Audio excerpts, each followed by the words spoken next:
Hello, my name is Sara Lyn, and today I'm going to show you about the downward facing dog, one of the most popular and common yoga poses in the physical yoga practice. Don't get confused with the name though, because in some old traditions it's also called the mountain pose. Basically, the downward facing dog is stretching the whole backside of our body, and also it's strengthening our arms, the shoulders and the back. We're gonna start with moving our hands a bit, just circling the wrists from side to side, because the hands are the base and the fundament of this pose. So reverse the circles a couple of times before we're gonna meet in a tabletop position. Bringing the shoulders on top of the wrists and the knees underneath the hips. Find your alignment here, and then once again take a look at your fingers. Make sure that your middle fingers are pointing towards the top of your mat. Keep them really widely spread apart, and then really push the palms of your hands into the ground so you feel that strong base in your hands that you actually need. From here, we're gonna warm up through the arms and the shoulders.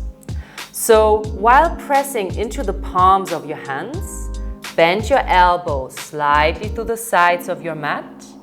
And while pressing the floor away from you, bring the elbows close and stretch out through the arms. Feel the roundness in your upper back and the engagement of your shoulder girdle. We're gonna do that a couple of times, bending the elbows through the sides, and from here, bringing them back in again. Pushing the mat away, stretching out through the arms, once again engaging the shoulders. And then again, bend the elbows, bring them in closer towards the ribs. And then push the floor away from you, stretching out through the arms. Very nice. Keep this position for a moment just to make sure that you really ground down through your palms. And then also make sure that the backside of your elbows are facing the front of your mat. So I really want you to engage your biceps, your upper arm muscles here. And then let's tuck the back toes, stretch out through the left leg first, keeping the arms as they are, and then let your right leg follow, coming into just a quick moment for a plank position. Feel the strength here in your arms, your upper back, your shoulders, and then slowly push your sacrum up towards the ceiling. Feeling the strength in your arms, your upper back, your shoulders away from the ears. And keep the knees bent for a moment. Just focus on the length of your spine. As I said, in this pose, we are about to stretch the whole backside of the body, but for now, let's just focus on the back and the spine. Bend the knees even more if you can, and then let's take a big inhale through your nose. And a big exhale out through the mouth. Releasing the head in between the shoulders. Good. And then slowly bring your knees back down to the mat. And let's just relax for a moment, bringing the hips all the way back towards the heels. Stretching out still through the arms. Place your forehead on the ground. And then roll your shoulders up and down once again. Really make sure that for the next round we are about to do, you really keep that length in your neck. By being upside down, let your head be very heavy, like in any other inversion in yoga, so any other pose where the head is lower than the heart, we really want to relax the mind. Also try to relax the jaw in your mouth, slightly open up the mouth, shifting the teeth from left to right. Good, and if you have all that, Let's start again. From here, pushing back into your hands, keeping the alignment of your arms, you already know. Lift your forehead away from the mat and shift your shoulders on top of the wrists again. Tuck the back toes, lift the knees away from the ground, and then shift your sacrum all the way back up into your downward facing dog. Keeping the knees still bent if you like. Inhale here. And exhale, bringing the knees back down to the mat. We're going to do that 2 more times. Sit back into your child's pose. Inhale for length. Keeping that length, exhale, find your way up into tabletop.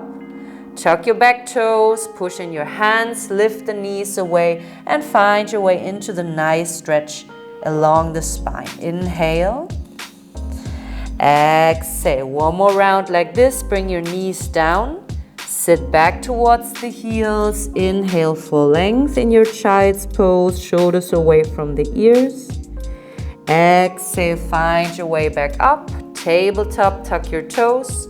And then stretch it out. This time to stay here in your downward facing dog. Really shifting the tailbone more up like a down dog would do. And then once again, relax the head in between your shoulders. Deeply inhale.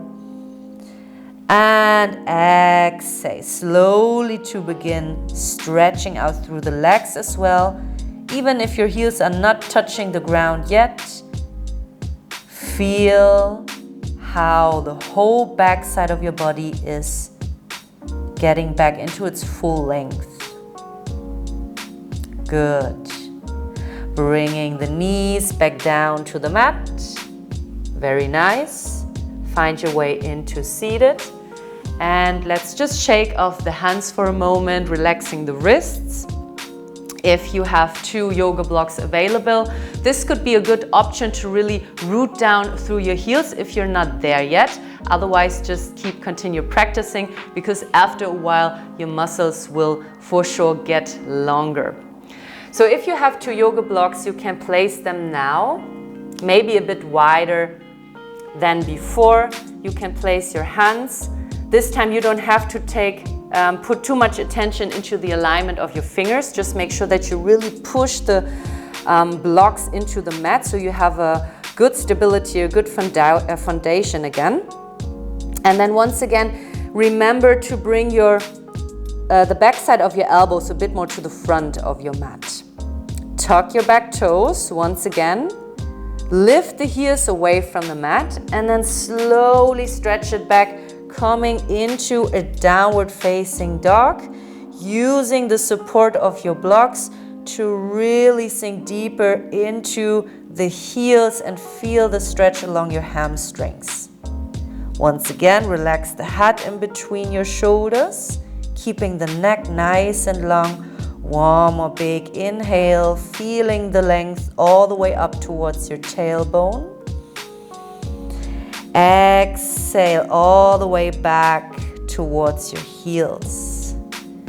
Very nice. Slowly bring your knees back down to the mat. And then relax back into your child's pose. This time you can keep the knees a bit closer so that you find a counter pose.